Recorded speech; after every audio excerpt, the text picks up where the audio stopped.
दरअसल देश के कई राज्यों में पहले से ही जनसंख्या नियंत्रण कानून लागू है। जी हां, आपको शायद पता ना हो लेकिन यह सच है। पंचायत और नगर निगम के स्तर पर फिलहाल ये लागू है। और अब आपको बताते हैं कि आखिर कौन कौन से राज्यों में किस तरह से ये नियम लागू किए गए हैं। तो देखिए, असम की बात कर लें, 2 से ज्यादा बच्चे वालों को सरकारी नौकरी नहीं होगी। जिन राज्यों में 2 चाइल्ड पॉलिसी लागू है उसकी बात हम कर रहे हैं।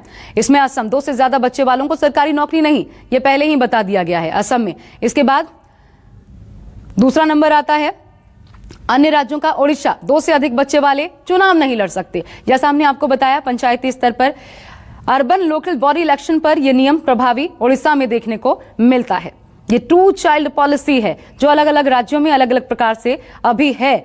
बिहार की बात कर ले, यहां भी 2 चाइल्ड पॉलिसी लागू है। इसीलिए हम कह रहे हैं कि परिवार नियोजन से डिफरेंट है। लेकिन बिहार में नियम सिर्फ नगरपालिका चुनावों तक ही अभी सीमित रखा गया है, इस पर आगे नहीं विचार किया गया है। उत्तराखंड में 2 चाइल्ड पॉलिसी यहां भी लागू है।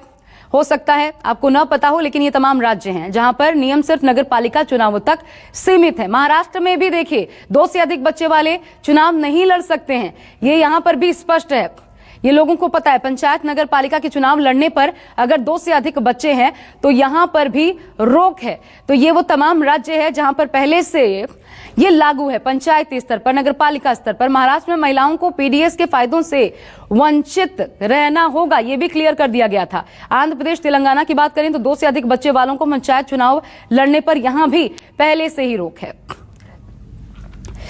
तो ये अलग अलग राज्यों की स्थिति हम आपको दिखा रहे हैं। 1994 से दरअसल पंचायती राज एक्ट के तहत ये तमाम नियम है और परिवार नियोजन से डिफरेंट है। अब जब यूपी में इसकी तैयारी की जा रही है, देखिए राजस्थान में भी पंचायती राज एक्ट 1994 के अनुसार ही इसे लागू किया गया है, 2 चाइल्ड पॉलिसी को। यहां भी पंचायत स्तर पर इसका असर देखने को मिलता है कि कैंडिडेट चुनाव नहीं लड़ सकते। अब यूपी में क्या इसका प्रारूप डिफरेंट होगा, क्या यूपी में कुछ अलग हमें देखने को मिलेगा इससे हटकर, क्योंकि राज्यों में जो ये कानून है इनका अध्ययन यूपी में किया जाएगा विधि आयोग द्वारा, लेकिन ज्यादा समय नहीं लगेगा। कुल मिलाकर के आपको बता दें कि 2 महीनों के भीतर रिपोर्ट सौंपी जाएगी। गुजरात देखिए, 2005 में लोकल अथॉरिटीज एक्ट में यहां पर भी बदलाव किया गया था। यह जरूरत समझी गई और इसी जरूरत को बल देते हुए तमाम जो सरकारें हैं, अलग अलग राज्य सरकारें, उन्होंने अपने अपने यहाँ के हिसाब से नियम कानून बनाए। पंचायत नगर पालिका चुनाव लड़ने की इजाजत गुजरात में भी नहीं थी। मध्य प्रदेश, छत्तीसगढ़ की बात कर लें, दोनों राज्यों में 2001 से ही लागू है 2 चाइल्ड पॉलिसी।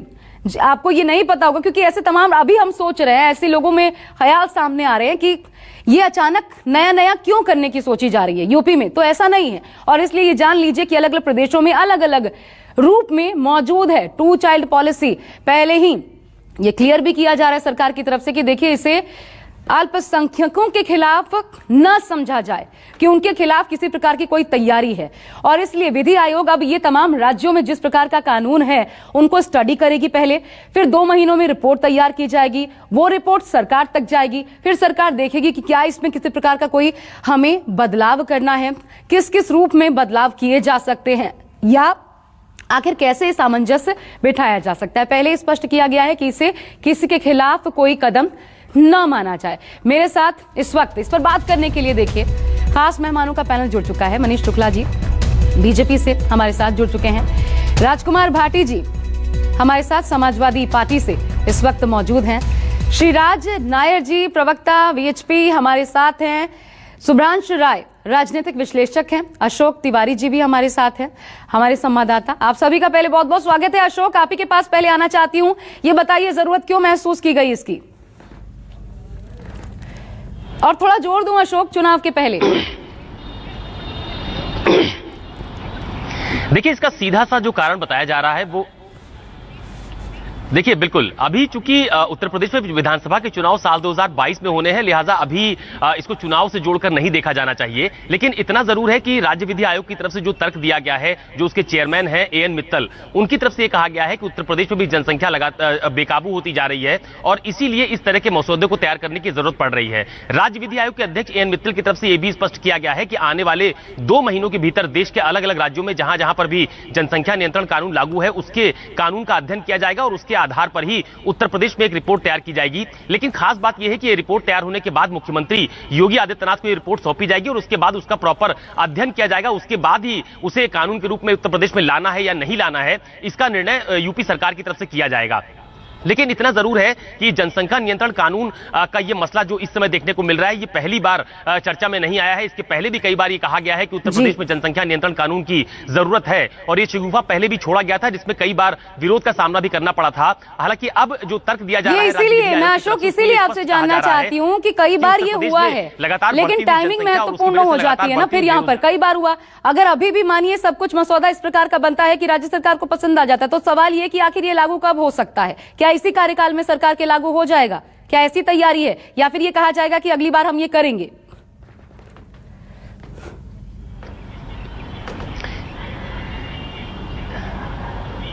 देखिए, अभी तो ये कहना मुश्किल होगा कि इसी कार्यकाल में ये जनसंख्या कानून उत्तर प्रदेश में लागू होगा या नहीं होगा, लेकिन शुरुआती दौर में जो जानकारी राज्य विधि आयोग की तरफ से दी गई है, उसमें ये कहा गया है कि अभी जो अलग अलग राज्य हैं उसके कानून का अध्ययन किया जाएगा और उसके आधार पर उत्तर प्रदेश की रिपोर्ट तैयार की जाएगी, जो यूपी के सीएम को सौंपी जाएगी। लेकिन सबसे अहम बात यह है कि इसको कब लागू किया जाएगा, क्या अगले साल 2022 विधानसभा चुनाव होने हैं उसके पहले उत्तर प्रदेश में इस तरह का कानून देखा जा सकता है, या फिर आने वाले समय में उसका वादा किया जाएगा? ये अभी चूंकि निर्णय सरकार को लेना है, इस पर अभी सरकार तरफ से कोई खास प्रतिक्रिया भी सामने नहीं आई है। लेकिन चूंकि राज्य विधि आयोग उत्तर प्रदेश सरकार का ही एक अंग माना जाता है, विधि आयोग, उसकी तरफ से यह बयान जारी हुआ है, एएन मित्तल जो उसके चेयरमैन हैं, तो यह माना जा रहा है कि 2 महीने के बाद जब यह रिपोर्ट सरकार को सौंपी जाएगी, उस वक्त तस्वीर और साफ हो पाएगी कब तक इसे उत्तर प्रदेश में लागू किया जाना है। बने रहिएगा अशोक, मैं वापस आपके पास आती हूँ, लेकिन मनीष जी अब मैं आपको जोड़ना चाहती हूँ। सर, ये तो समझ आता है क्योंकि बड़ी आबादी, संपदा उतनी ही, और अगर सब अटैक एक साथ, तो फिर जाहिर तौर पर ये जो कमियां हमें देखने को मिलती हैं, खाने पीने की दिक्कत, रोजगार का संकट, बिजली पानी, हर चीज की दिक्कत,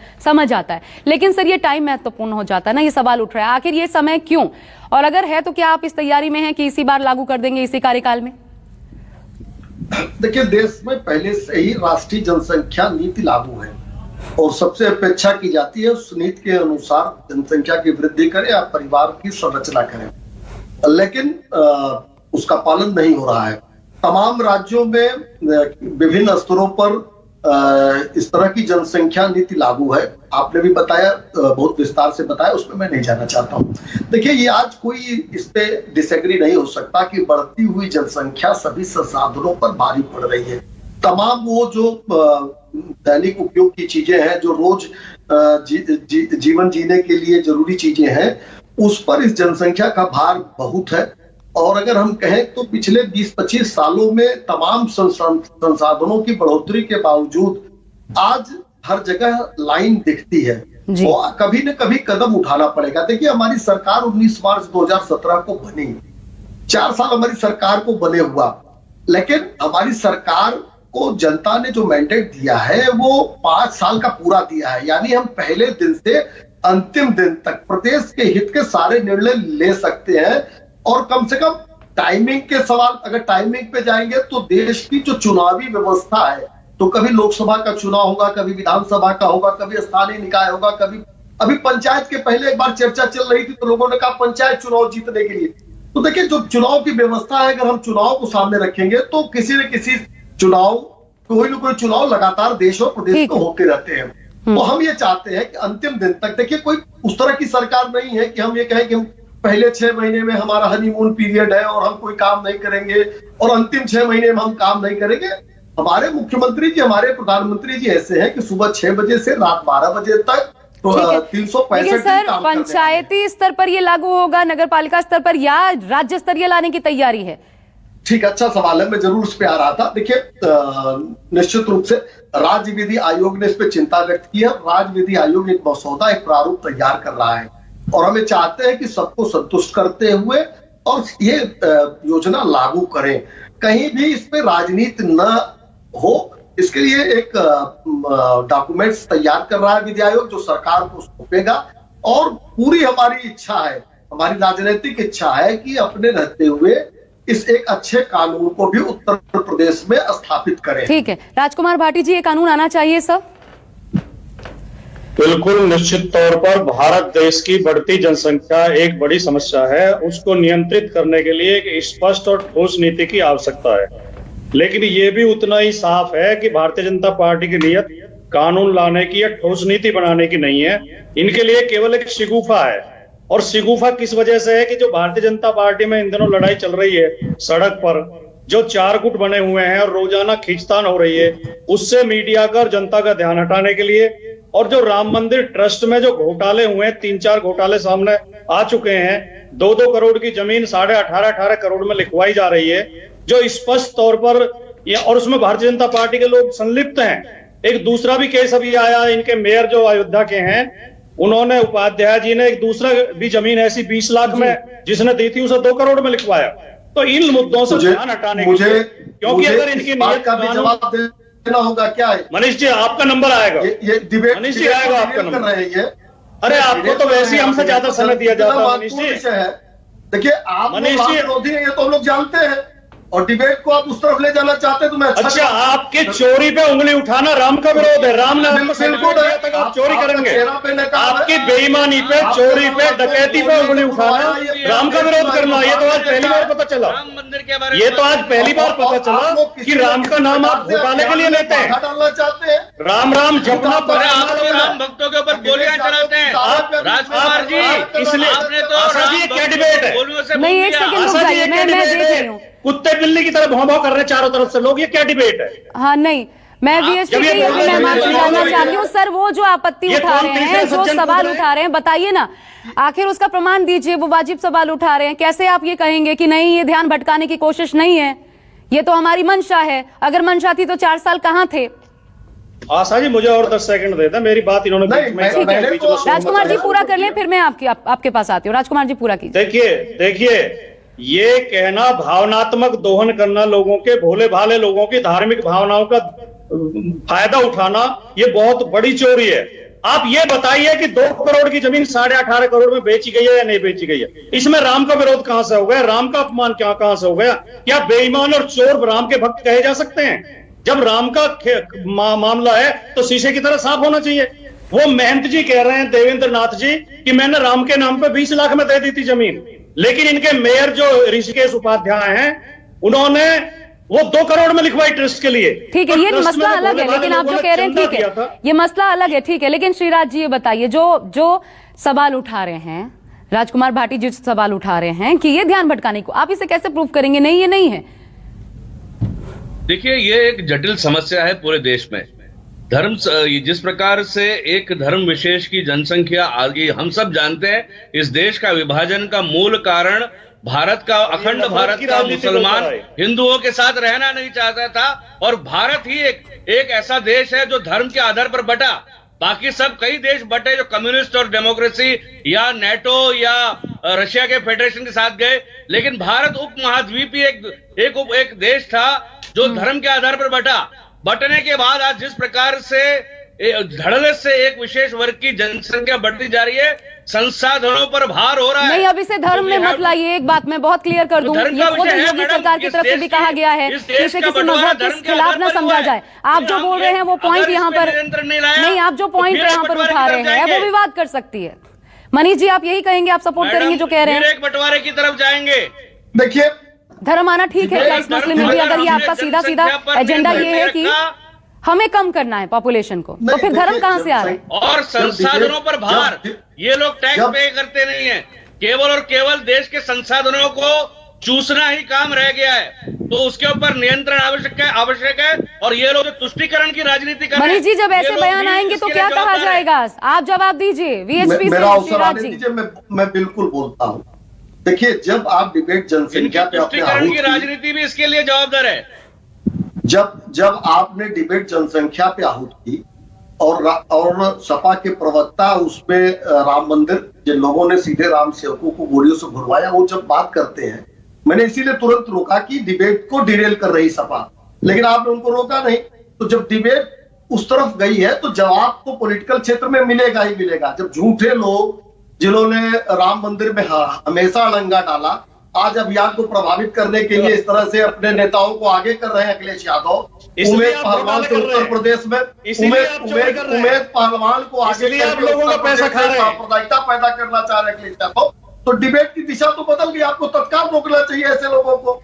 अच्छा, मैंने उनको रोक दिया, मैंने उनको रोक तो दिया, अब आप बात पूरी कीजिए। उसी पर अगर आप वापस चलेंगे तो फिर बात डिटेल हो ही जाएगी। मैंने आपने जब मुझसे सवाल पूछा तो मैंने तो केवल जनसंख्या पर बात की, और कौन है जो डिसएग्री करेगा?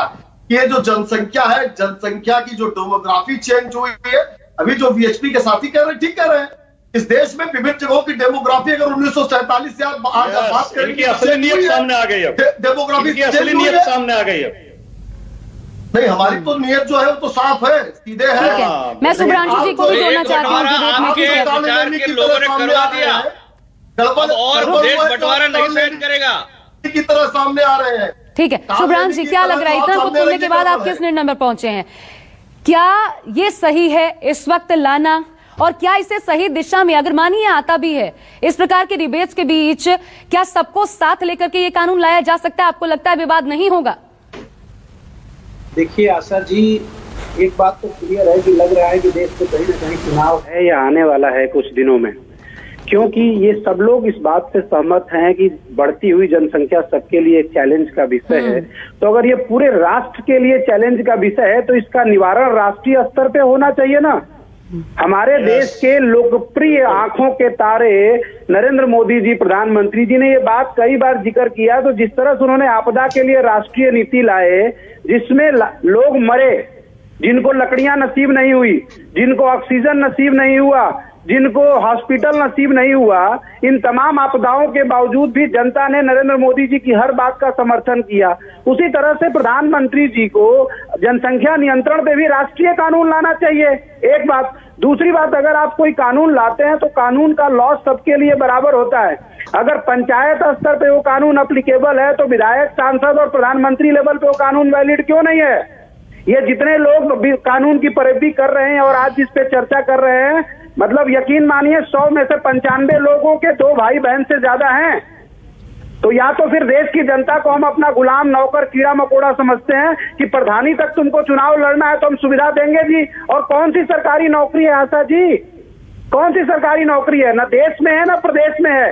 मनीष जी इस बात को बेहतर बता पाएंगे, पिछले 4 सालों में उत्तर प्रदेश में कितनी सरकारी नौकरियां लगी? वो आप सही कह रहे हैं, लेकिन फिर से मुझे ये भी बताइए शुभ्रांशु जी, जब ये अन्य राज्यों में पंचायत स्तर पर लागू हुआ, जब अन्य राज्यों में नगरपालिका स्तर पर लागू हुआ, तब ये सवाल क्यों नहीं उठाया विपक्ष ने? तब ये विपक्ष की जिम्मेदारी बनती थी ना कि इसे विधायक स्तर पर, इसे सांसद स्तर पर भी उठाया जाना चाहिए। जी जी बिल्कुल बनती थी। मैं तभी कहा ना कि लगता था तब वहाँ चुनाव होगा, आज यहाँ चुनाव है, क्योंकि सब्जेक्ट की परिपाटी ही चुनाव के संदर्भ में लिखी गई है।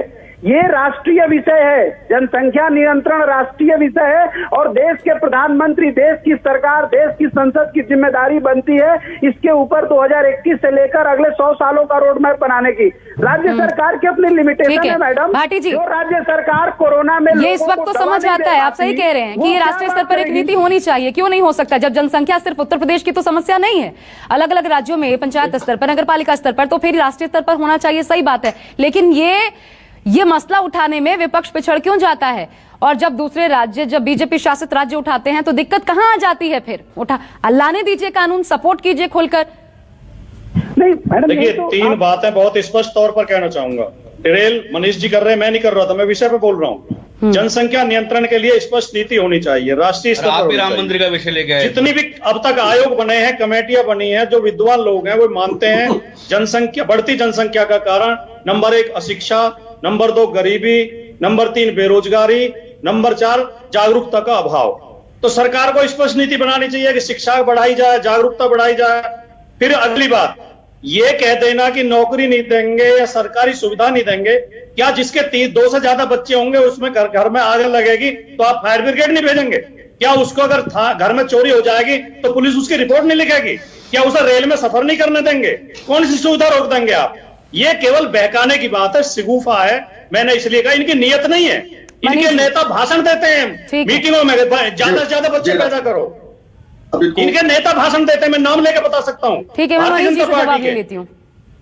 देखिए 2-3 बातें उठकर सामने आई। एक तो ये आया कि जो कोई भी जब कानून लागू होता है, राजकुमार भाटी जी को मैं बताता से उस चीजों को लागू किया जाता है। उनको लगता है राजकुमार भाटी जी पत्रकार भी नहीं, बातें समझते होंगे, लेकिन चूंकि समाजवादी पार्टी में है तो नहीं समझने का वो प्रयत्न करते हैं। तो कोई भी कानून जब कभी भी लागू होता है तो उस दिन से वो शर्तें लागू होती है, एक बात।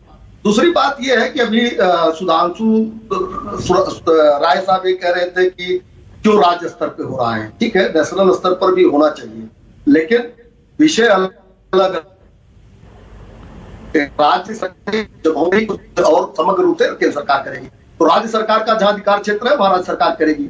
और अगर ये इतना गड़बड़ है तो जहां इनकी सरकार है, राय साहब की सरकार है आज के राजस्थान में, महाराष्ट्र में, छत्तीसगढ़ में, वहां सरकार से कहिए वापस ले ले। तो ये जो दोहरा मापदंड है अच्छी बात नहीं है।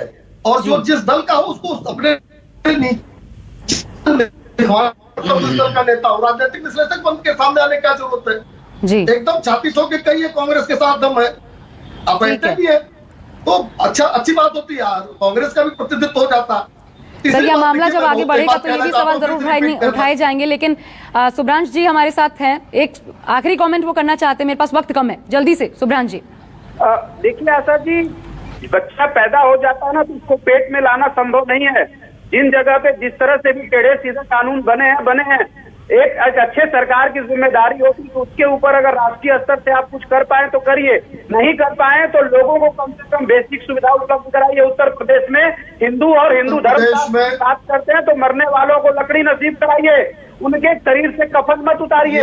ये जो अभी एक तरफ के बात आप फिर से उसी धर्म की कर रहे हैं। फाइनल जवाब, आपने सवाल उठा दिया, फाइनल जवाब दे रहे हैं मनीष जी। जाति भाव नहीं देखा था शुक्ला जी।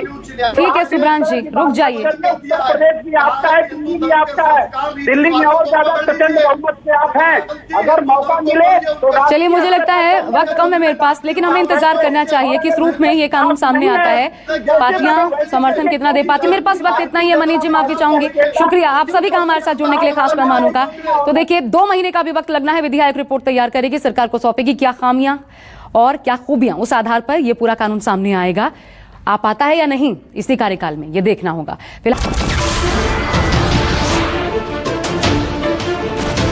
नमस्कार, मैं हूं मानक गुप्ता। अगर आपको हमारा ये वीडियो पसंद आया हो तो इसे लाइक और शेयर जरूर करें, और हां, हमें सब्सक्राइब और फॉलो करना ना भूलें ताकि आप देश और दुनिया की कोई खबर मिस ना करें। तो जुड़े रहिए हमारे साथ और देखते रहिए न्यूज़ 24।